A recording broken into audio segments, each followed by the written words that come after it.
محمد کر دیں گے.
وقت کے دامن میں گنجائش نہیں.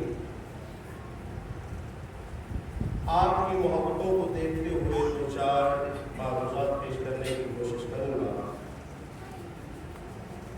اللہ خالق کائنات نے اپنے برگزیدہ اپنے پیارے جو بندے ہیں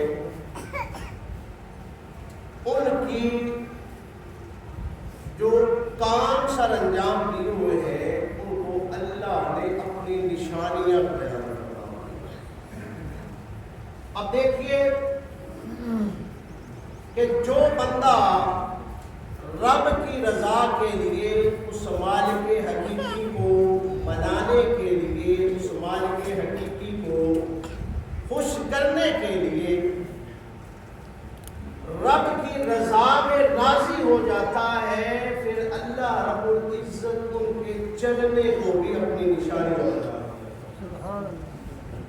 چل وہ بندہ رہا ہے لیکن اللہ خالق کائنات فرماتا ہے کہ بے شک یہ صفا یہ مروہ کیا ہے من شعائر اللہ. اللہ فرماتا ہے یہ میری نشانیوں میں سے یہ میری نشانیوں میں سے ہے. اب دیکھیے کہ اس کا مطلب یہ ہوا کہ جب بندہ اپنی رضا کو رب کی رضا میں شامل کر دیتا ہے اپنی چاہت کو رب کی چاہت کے تابع کر دیتا ہے پھر مالک حقیقی جہاں جہاں ان کے قدم لگتے ہیں وہاں وہاں پر اور یہ بھی ذہن میں رکھیے گا جس طریقے کے ساتھ ان کا چلنا ہوتا ہے میرے مصطفیٰ حکم بھی وہی دیتے ہیں کہ جیسے وہ چلتے رہے ویسے ہی تم نے بھی چلنا. کیا ہے اب یہاں پر ایک سوال پیدا ہوتا ہے جو ذی شعور ہے وہ سب ذہن میں بات کو سوچتا ہے کہ یہ بتاؤ کہ اللہ کی جو نشانیاں ہیں.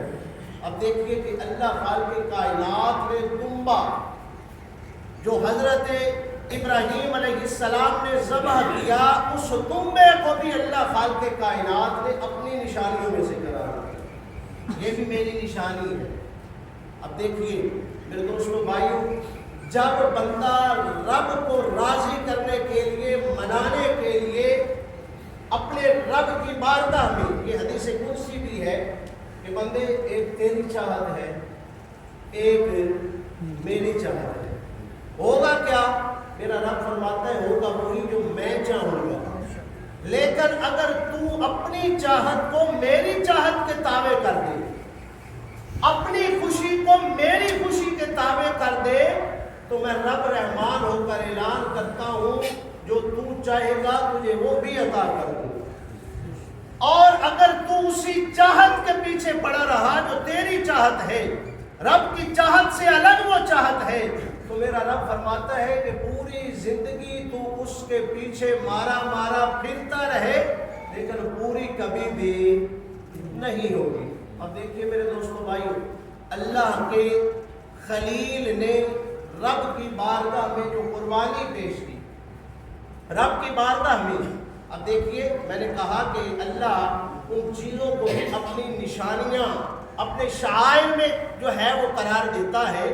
اللہ خالق کائنات اس دمبے کو، وہاں پر جناب غاجرہ کا چلنا، اس کو صفا اور مروہ کے درمیان اس کو اللہ اپنی نشانیاں قرار دے رہا ہے۔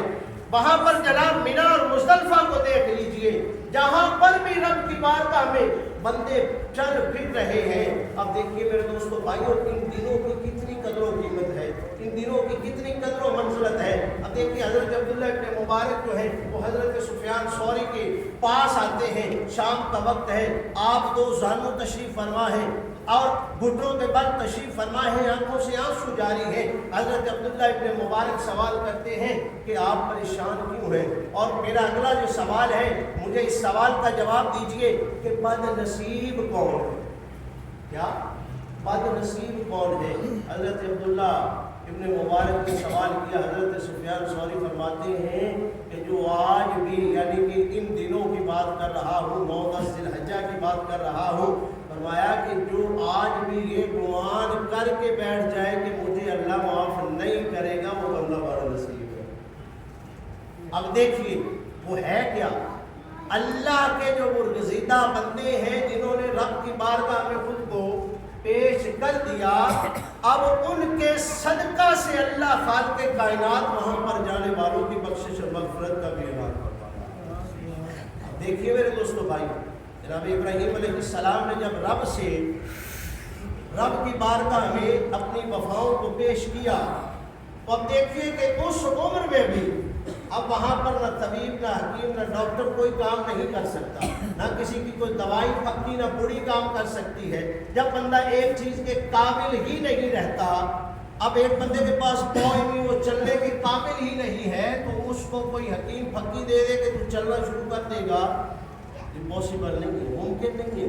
اب دیکھیے کہ جناب ابراہیم علیہ السلام نے اللہ سے اتنی محبت کی، اللہ سے اتنی وفا کی، رب کی رضا میں اس قدر راضی ہوئے، رب کی رضا میں اس قدر خوش ہو گئے کہ اللہ خالق کائنات نے ناممکن کو بھی ممکن بنا دیا، ناممکن کو بھی ممکن بنا دیا۔ وہ کس طریقے کے ساتھ؟ رب کی بارگاہ میں عرض کرتے ہیں کہ مولا اولاد عطا فرما۔ اب دیکھیے کہ اللہ خالق کی کائنات نے اس عمر میں اولاد عطا فرمائی جس عمر میں عورت ماں بننے کے قابل نہیں ہوتی، اور انسان جو ہے، مرد جو ہے، باپ بننے کے قابل نہیں ہوتا۔ اللہ نے اپنی نشانی اسماعیل علیہ السلام کی ضرورت میں میرے دوستوں، میرے بھائی، آج جو آخری بات ہے، جو آج کا پیغام ہے، آپ کی گوش گزار کرنا چاہتا ہوں۔ قربانی جو ہے وہ کی نہیں جاتی، قربانی دی جاتی ہے، قربانی دی جاتی ہے، قربانی کی نہیں جاتی بلکہ قربانی جو ہے وہ دی جاتی ہے۔ جب ہم اللہ کی راہ میں اپنی قربانیوں کو پیش کر رہے ہیں تو یہ ذہن میں رکھیے گا کہ میرا رب فرماتا ہے کہ یہ جو مخلوق ہے نا، یہ میرا کنبہ ہے۔ یہ مخلوق کیا ہے؟ میرا کنبہ ہے، جو میری مخلوق کو راضی کرتا ہے، میں خالق کو اعلان کرتا ہوں میں اس سے راضی ہو جاؤں گا۔ آج کے دن یقیناً یہ دن جو ہے یہ بہت عظیم مقدس اور بابرکت دن ہے. اس دن ہمارے لیے یہ سبق ہے, ہمارے لیے یہی حکم ہے کہ ہم اپنے جو چاہت ہے, اپنی جو منشا ہے, اس کو سائڈ پہ رکھ کے رب کی رضا, اللہ اور اس کے رسول کی رضا میں راضی ہو کے اسی کے مطابق معاملات کو کریں.